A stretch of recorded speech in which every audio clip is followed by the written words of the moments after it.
opportunity. And just because it's your party doesn't mean you don't need to correct it.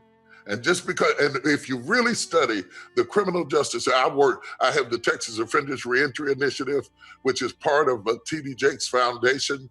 And I also work with STEM programs, so I'm really up to speed on this. If you really go back and study historically, the war on crime was really code for war on us. Both Democrats and Republicans have participated in it. The district attorneys, when they really get ready to run for office, the code is, I'm going to be tough on crime. That's how you get elected. So there is a relationship between the DA and the prosecutors and the police. And the reason our community doesn't trust you is because the police reports over George Floyd changed when the pictures came out. The reports that changed over Ahmaud when the pictures came out, if it were not but for a camera, we would not be believed today. And so you can start by believing the victim rather than explaining to me what my experience is as a Black person. To validate my witness might give me my 2/5 humanity back that causes me to be not better than you, not on top of you, just equal. That's all we want. We just want to be treated fairly. Just fair, not exceptionally, not exempted. We just want, when you arrest us, we want you to treat us the same way you did that boy that killed those people in that church and took him over to get a burger before you took him to jail. George Floyd did not get a burger, he got a knee. And we're hurt. You want to be honest? We're very hurt. I can speak for myself. There were days I woke up with tears running down my face for hours. It's disgusting. It's disgusting that my grandfather died for nothing. That they shot Dr. King in the head and I see little progress. It's disgusting to have to look Sabrina in the face and know that she went through a pain that a mother will never forget, and to watch mother after mother after mother after mother go through that again. While people who could join us as fellow human beings said, I don't understand. It's just not on my radar. I didn't get it that way. I didn't hear it that way. We need to listen to all types of news, not just the news that reinforces what we believe. We need to watch other kind of movies. We need to read each other's books. We need to be the family God created us to be. There is no way, I'll say this and shut up. There is no way in God's green earth that I could see Tony Robbins on the side of the road and put my knee in his neck, or let anybody else do that, and me not fight them to the death. As white as you are, and as Black as I am, I would go down to the floor fighting for you. As I would for you, brother. As you know, in your soul, as I would for you. And Romans talks about mourn with those who mourn.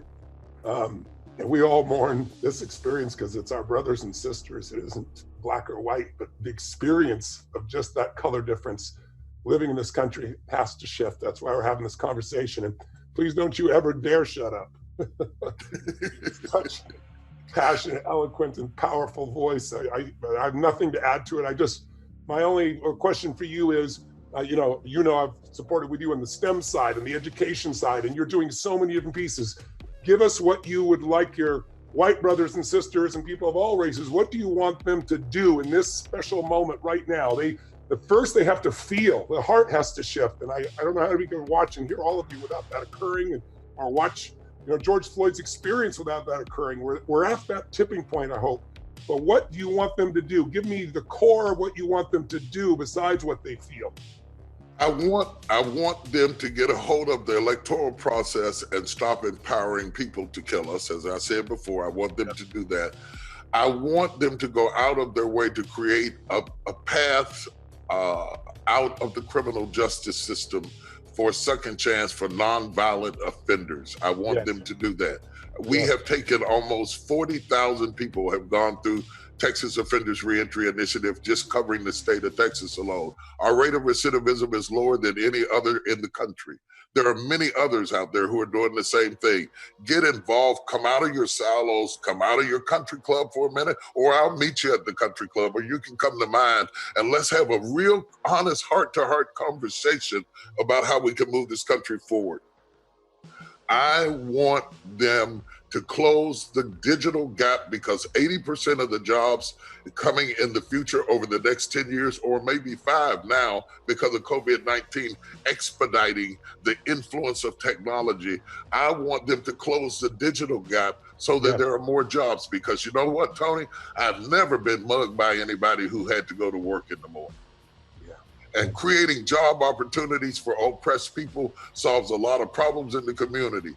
Emptying out the jails that we have built for big business from nonviolent crimes sends our fathers back home to raise their sons.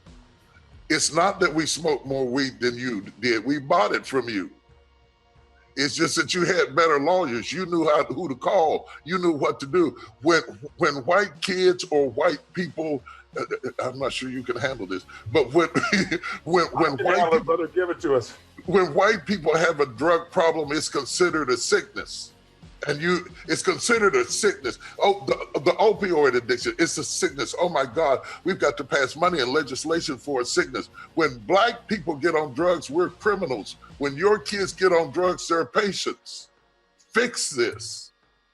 We love our kids like you love your kids. Our women want our men to come out of jail. Our little boys need their fathers back. Just because your father smoked dope at 17 or 18 doesn't mean he ought to still be locked up at 40. In some of our states, the judge can get high, and we still haven't got the guys out of jail who went into jail for doing the same thing that we're now legalizing. I'm asking you to think. I'm asking you to think about me, and I am promising you that I will think about you. And we need to think about each other before our enemies outside of this country think about what a great opportunity it is to destroy this country while we are in such upheaval because of a pandemic, because of an economic crisis, and because of sociological chaos. We are more vulnerable to outside attack than we've ever been before. We cannot afford to be blind any longer. We need to think right now. And the name of the project that you're working with in the prisons to get people out that have been... All they have to do, if anybody wants to help me, all they have to do is give to the TDJ Foundation. When you give to the foundation, up under that banner, it's the Texas Offenders Reentry Initiative and a STEAM program that we're offering to kids at early ages to kind of get them qualified to that. But there are other programs out there too. There are a myriad of programs of people who are doing great work. Educate yourself, compare, see where there's a line. And